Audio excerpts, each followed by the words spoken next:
दोस्तों, हाल ही में वह बोर्ड संशोधन बिल जब से लोकसभा राज्यसभा में पास हुआ है तब से लेकर अब तक जिस तरह के विरोध प्रदर्शन मुसलमानों द्वारा हो रहे हैं, बड़े बड़े सांसद सीधे याचिकाएं सुप्रीम कोर्ट से लगा रहे हैं, उससे ये लगता है दोस्तों कि क्या सच में ये जो कानून बना था इसको वापस लिया जाएगा, ये इस कानून को रद्द करेगी सुप्रीम कोर्ट। लेकिन जगह जगह मुसलमानों के जिस तरह से प्रदर्शन हो रहे हैं, उन्हें लगता है कि वक्फ बोर्ड बिल का जो कानून है वो मुसलमानों के लिए घातक होगा।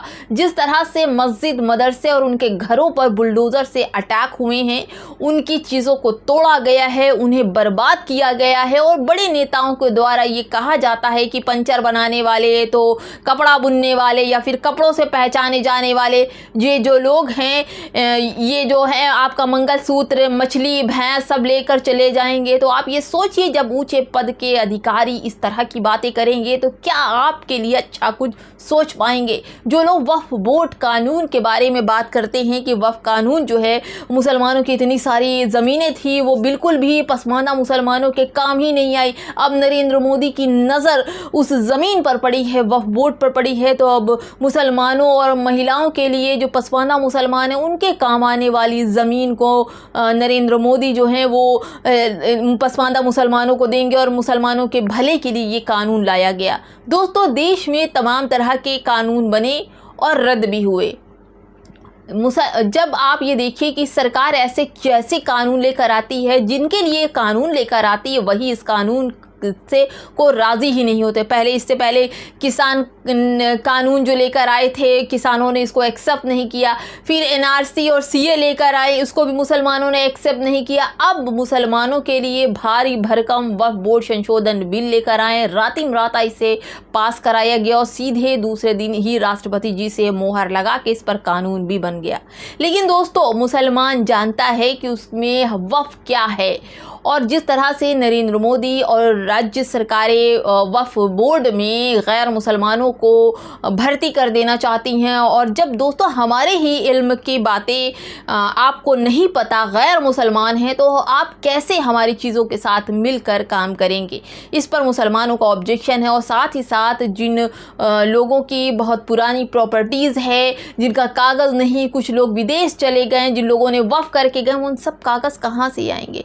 इन सब का जो याचिकाएं हैं वो 75 से भी ज़्यादा याचिकाएं जो हैं सुप्रीम कोर्ट में हैं, जिसमें इमरान प्रतापगढ़ी, असदुद्दीन ओवैसी, तमाम जो सांसद हैं, जो बड़े अधिकारी हैं, 75 लोगों की याचिकाएं वहां पड़ी है। अब जाकर पता चला है कि 100 से ज़्यादा याचिकाएं सुप्रीम कोर्ट में हैं और सबकी सुनवाई सुप्रीम कोर्ट कर रहा है। और सुप्रीम कोर्ट ने सरकार को लताड़ भी लगाई है कि आप ये 7 दिन में ये तय करिए, ये बताइए कि कैसे मुसलमानों के लिए ये वक्फ बोर्ड कानून उनके हित की बात करता है, और ये भी बताइए कि क्यों, अगर हिंदू की कोई ट्रस्ट है, मंदिर है, तो वहाँ पर जो ट्रस्टी होगा वो तमाम हिंदू ही होगा। मुसलमानों की एंट्री आपने कब दी उनको? तो फिर मुसलमानों के वक्फ बोर्ड में हिंदुओं की एंट्री और वहाँ का सदस्य क्यों बनाया जा रहा है? इसको लेकर सुप्रीम कोर्ट के संजय खन्ना काफ़ी आक्रामक लगे और दोनों पक्षों को उन्होंने सुना और बड़े ही सलीके से कहा कि 7 दिन का हम आपको समय देते हैं और आप ये प्रूफ करिए कि कहाँ से ये वक्फ बोर्ड बिल जो है वो मुसलमानों के हित की बात करता है। दोस्तों, 7 दिन यानी कि 5 जून को सुनवाई होनी है।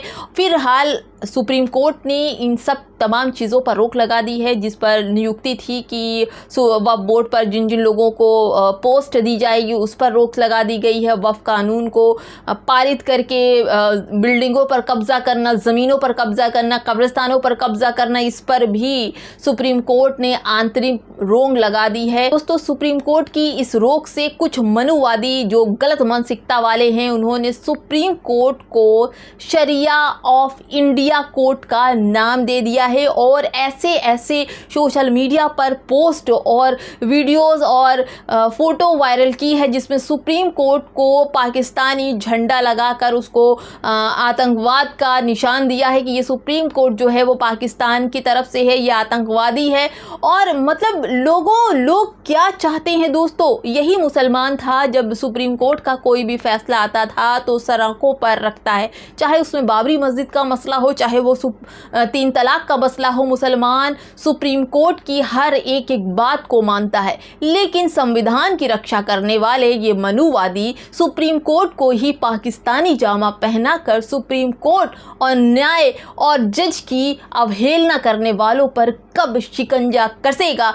क्या इन पर लगाम लगेगी? क्या इन सब पर FIR होगी या फिर इनके घर बुलडोज़र चलेगा? दोस्तों, ये मामला छोटा नहीं है। न्याय की खिल्ली उड़ाई गई है, न्याय को पाकिस्तानी झंडे से कवर किया गया है, न्याय को पाकिस्तानी आतंकवादी दर्शाया गया है। दोस्तों, ये छोटी बात नहीं, ये बड़ी बात है। इस पर केंद्र सरकार नरेंद्र मोदी को उन तमाम लोगों के खिलाफ एक्शन लेना चाहिए, लेकिन नरेंद्र मोदी इस बात से सहमत हैं कि लोग सुप्रीम कोर्ट की खिल्ली उड़ाते नजर आ रहे हैं। फिलहाल दोस्तों, इस वीडियो में इतना ही। खबर अच्छी लग रही तो लाइक शेयर सब्सक्राइब कर दीजिए और साथ साथ जो कोड दिया गया है इस पर चैनल की आर्थिक मदद ज़रूर कीजिए।